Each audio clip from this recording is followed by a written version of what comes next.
Hello everyone, Siege Link here, back with another Starcraft 2 replay. This one's a TVP on Zen, which I've stated before is very, very good for me, to say the least.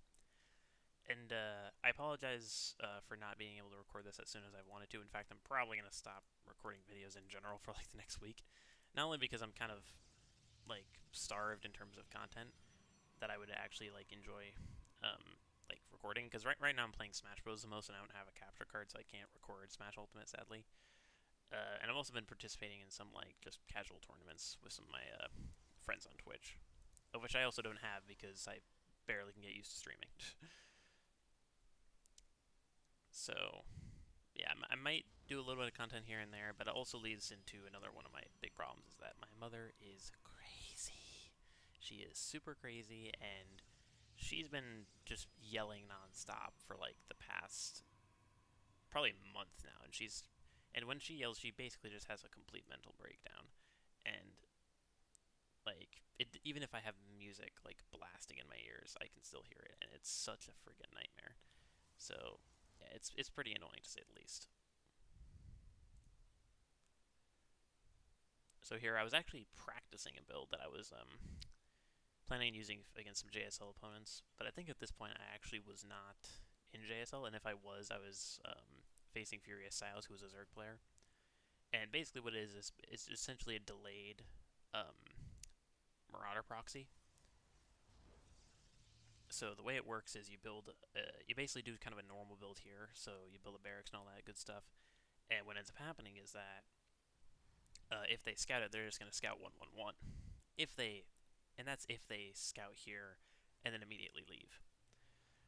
But a lot of time, Protoss, this doesn't work on ladder a lot of the time because Protoss players like to be super annoying with their probes, especially with attacking barracks and just circling around the main over and over, forcing you to build a unit.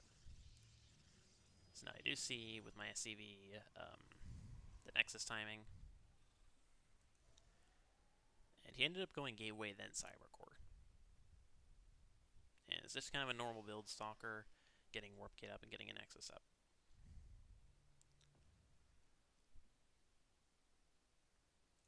I decided to hide my SCV down here, which didn't actually end up getting spotted for quite a long time, which pretty much never happens in my games. So now I decided to delay my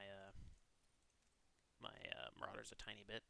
He ends up moving his first Stalker across the map, which I feel like a weirdly large amount of Protosses do. He ends up building a shield battery in the mineral line, which is kind of odd. You definitely would want it at the top of your ramp first. He does decide to keep moving the Stalker across the map, and when you're facing a proxy, I think that's overall kind of a good idea. If it was like Lings, that might be a bit different because you can just repair and the Lings can't attack the SCVs repairing. Where this is basically forcing me to make some Marines, and Marines don't deal with Stalkers. Now, he did smartly start to build a gateway and a forge, and then a shield battery.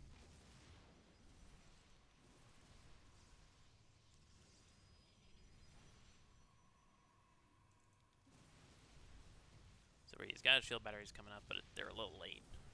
So I'm able to kill both shield batteries, and he's got so few units that I force him to pull the workers. I also targeted the pylon, really forcing his hand here. I think I was either looking at these Marauders or I was looking at home in that moment. So my Marauders did get surrounded, but I decided to just back them up into a corner so the probes can't get that good of a surround. And what ends up happening is I know my Marauders are going to get killed, but they're going to kill a lot of probes.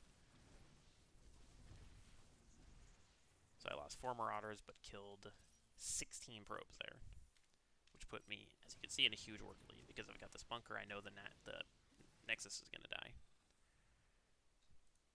I pushed the Stalker back at home with a few workers pulled. I was able to kill a few, but I went for a tech lab back at home just to make sure I could get a Marauder, because one Marauder trades very well against a Stalker. And that's one of the few ways I end up losing this game is if he does really well with that one Stalker across the map.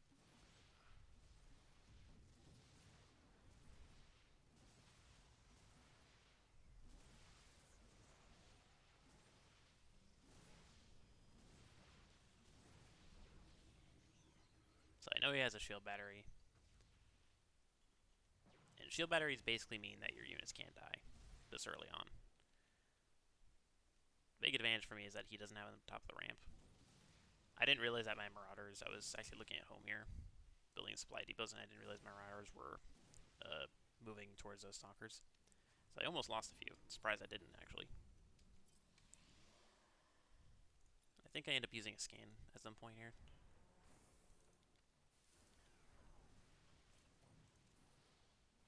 So I end up getting force fielded here, but I do kill a few Zealots, and I also know how many units he has, which is very few. So at this point I know I'm not going to be able to push anymore, but I do know that he has pretty much no counterattack potential. The big question is, does he have something like a Robo for a War Prism or a DT Shrine?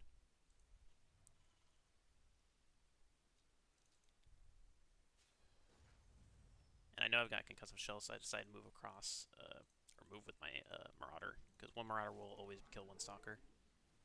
And I even had Stim finished here.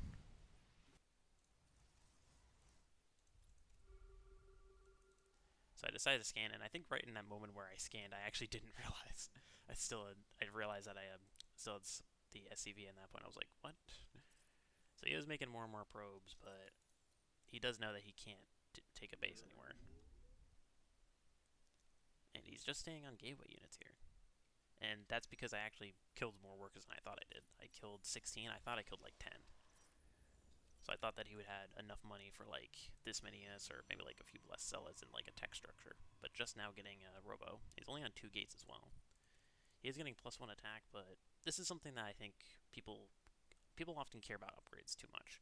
Like when you're in this scenario, 2 gateways don't even have a Robo yet, you should not be chronoing out an upgrade on a forge. You should be making more gateways. You should be making a Twilight Council. You should be doing something else with that money, because a weapon upgrade when you're on this little economy and this little army is not going to do anything. And on the other side of the map, I've got 5 barracks. I've got Starport with a reactor. I'm even making a siege tank here.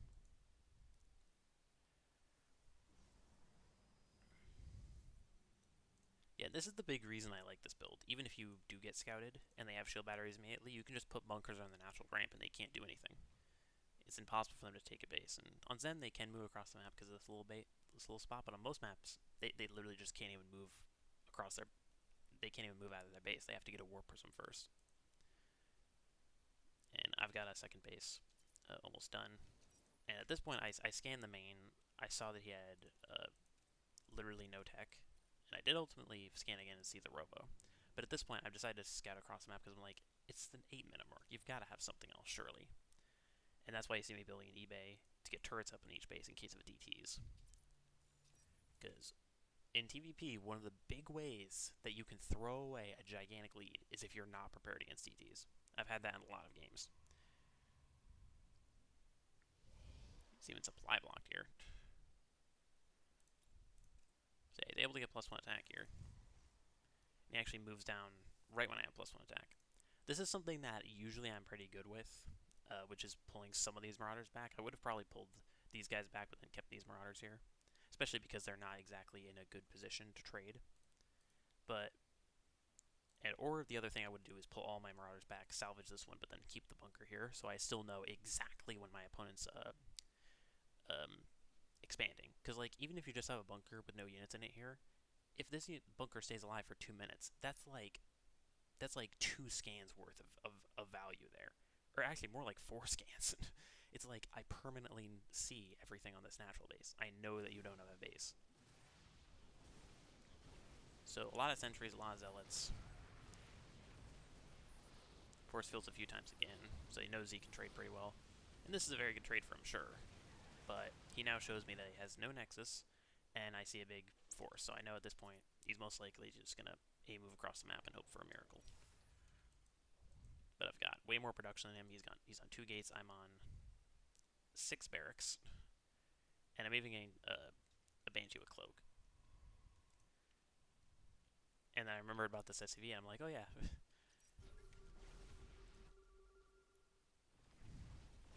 Scan down there just to be absolutely certain he's got a natural base rather than move my SCV down there. I could have, but I had a feeling they were going to be moving back. And I've got Banshee here.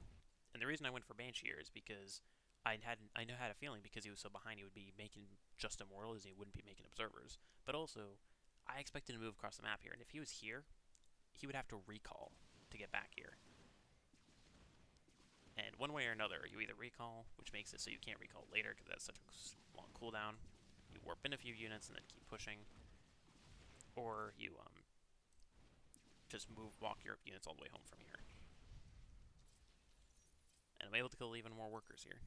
I've got a second Banshee, but after you get 2 Banshees, you really don't want to be making more. So I decided to build another barracks, get an armory up so I can start to get 2-2. I've got all my bio upgrades and a very large chunk of bio. I'm just waiting for 2 medevacs, and then I'm going to move across. I could have moved across with 2 medevacs a lot earlier if I didn't go for the Banshees, but I'm trying to get more comfortable with Banshees. Just like in positions that I'm ahead, I like to go Banshees just so I can get used to them a bit more.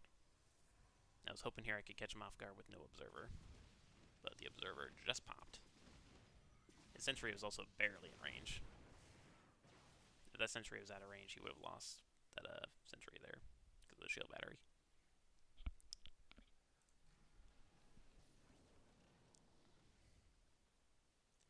Now he does have an observer here in observer mode, so he's got full information on my natural base.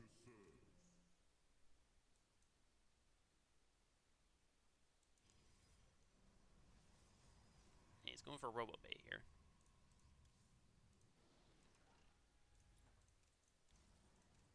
And now I start to get a third up. Boost my medevacs across, he decides to follow my army, which is smart here, especially because he only has 1 observer. With 1 more in the army. And did he actually see the base? He barely did not scout the third. Wow, that's huge.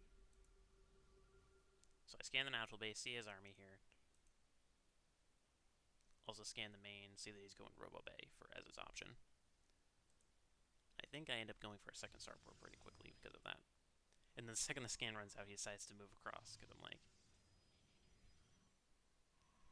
I was like, okay, this is either super lucky timing or he had an observer in a good position. But one way or another, I had just way too big of a lead early. Either kill the warp or send it over there. Here, I scan the main, see just 1 shield battery in the mineral line, that's it. I'm like, okay, yeah. One way or another, even if I get pushed back, I'm trading super well here.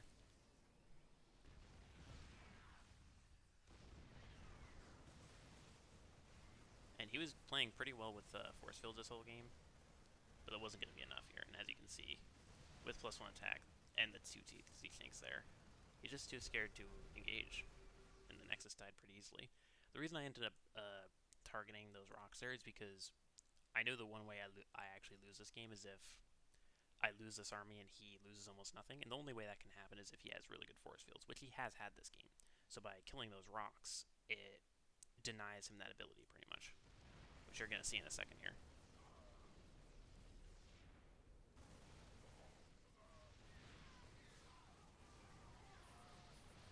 So you can see here, he's force fielding, but he's force fielding on the natural base, and he doesn't have enough.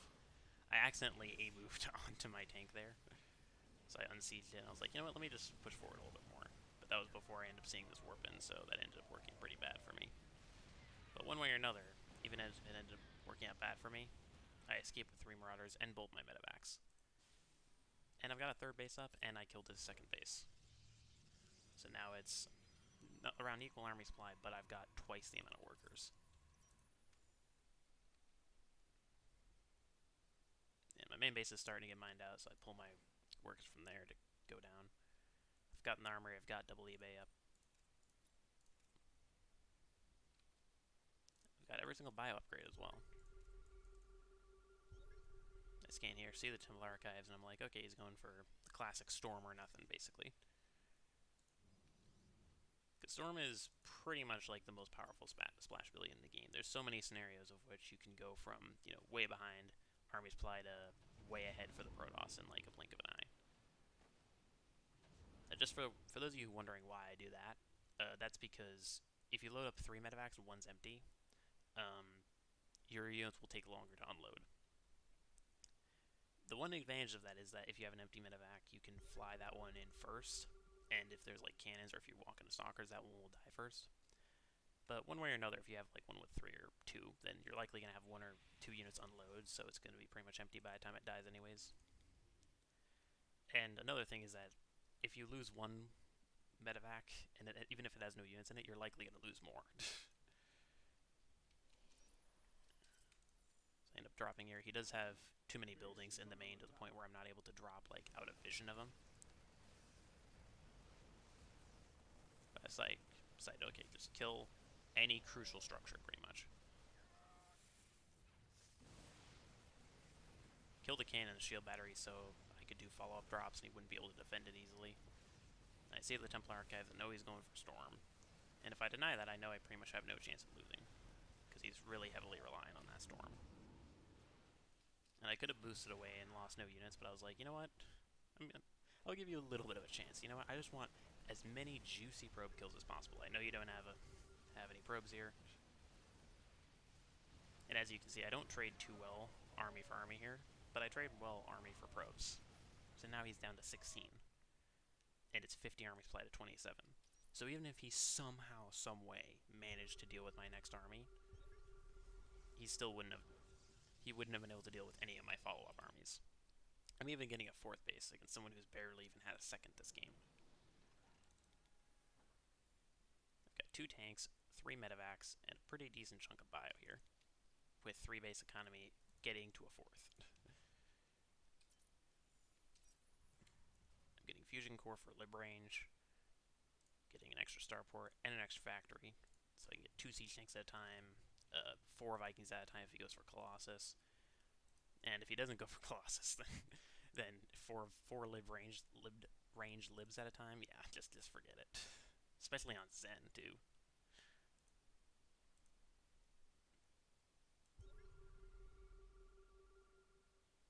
So I scan, see his army, I'm like, you know what?